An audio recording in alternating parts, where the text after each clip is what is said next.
Okay, so for this deep dive, we're going to need to bundle up Yeah. because we're headed to a pretty frigid football match. We'll get going. Manchester United going up against Viktoria Plzeň. Oh, yeah. I heard about that one. You sent us a match report for this one, and boy, was it intense. We're talking about comeback for the ages in a game that Manchester United really needed to win. Oh, absolutely. And, this wasn't just any old win. Right. Manchester United, they were looking to break a pretty long and kind of nasty away game losing streak, been hanging over their heads for a while. Plus, on top of that, they hadn't won a European away game in almost 2 years. Wow. So the pressure was definitely on. Okay, so stage set, tension is high.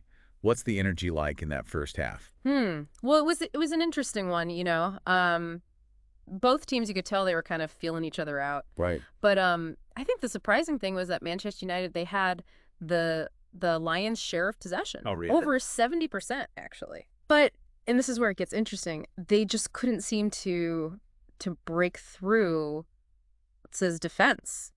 So it was one of those games where the stats don't tell the whole story. Exactly. So were Manchester United's tactics off, or was Plz's defense just that good? I think, honestly, it was a little bit of both. Plz, they came into this game knowing they were the underdog. Right. And so they adopted this really disciplined, compact defensive shape. They basically invited Manchester United to possess the ball in areas that weren't that dangerous, Right. While they just waited for those opportunities to counterattack. That makes sense. And then, boom, just minutes into the second half, Plz actually scores. What happened there? Well, to be honest with you, it was a howler, really. Really? From Manchester United's goalkeeper, Andre Onana. Yeah. So he attempted this really risky pass right in front of his own goal, and it went straight to a Plz player who then set up Macha Vidra for honestly probably the easiest goal of his life. A real gift. And talk about a blow to Manchester United's confidence. Ouch, that must have been deflating. Oh, for sure. So at this point, Manchester United are down a goal. They're facing this away game curse. Their confidence must be totally shaken. Yeah. What was the reaction from their manager? So Ruben Amorim, their coach, he knew that something had to change. Right. And he didn't hesitate. I mean, before the hour mark, he made 3 substitutions, which is, a really bold move that early in a game. Yeah. What? Really trying to shake things up. And one of those substitutions was Rasmus Højlund, right?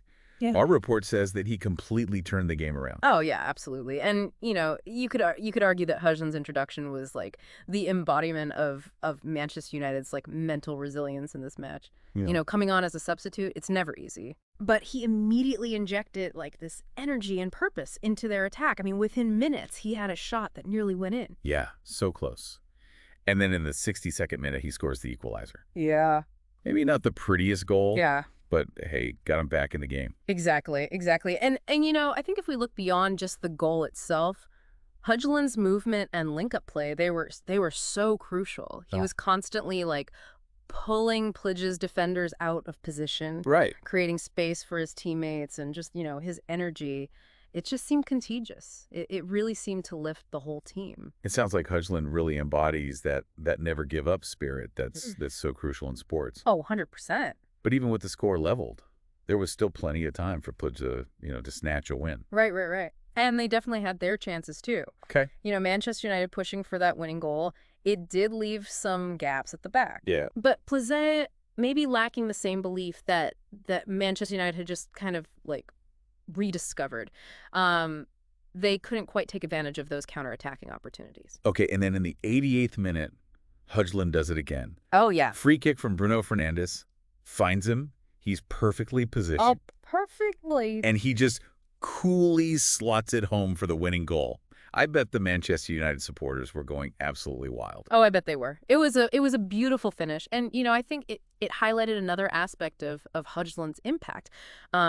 He wasn't just, running around with reckless abandon. He was really, reading the game, anticipating where the ball would go, and putting himself in the right position at the right time. Just, yeah, really impressive. So in the end, Manchester United break their away game curse.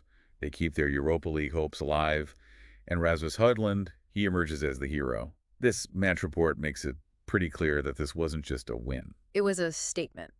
It really was. And, for me, this this match goes beyond, like just tactics and formations. Yeah. This is a story about mental resilience.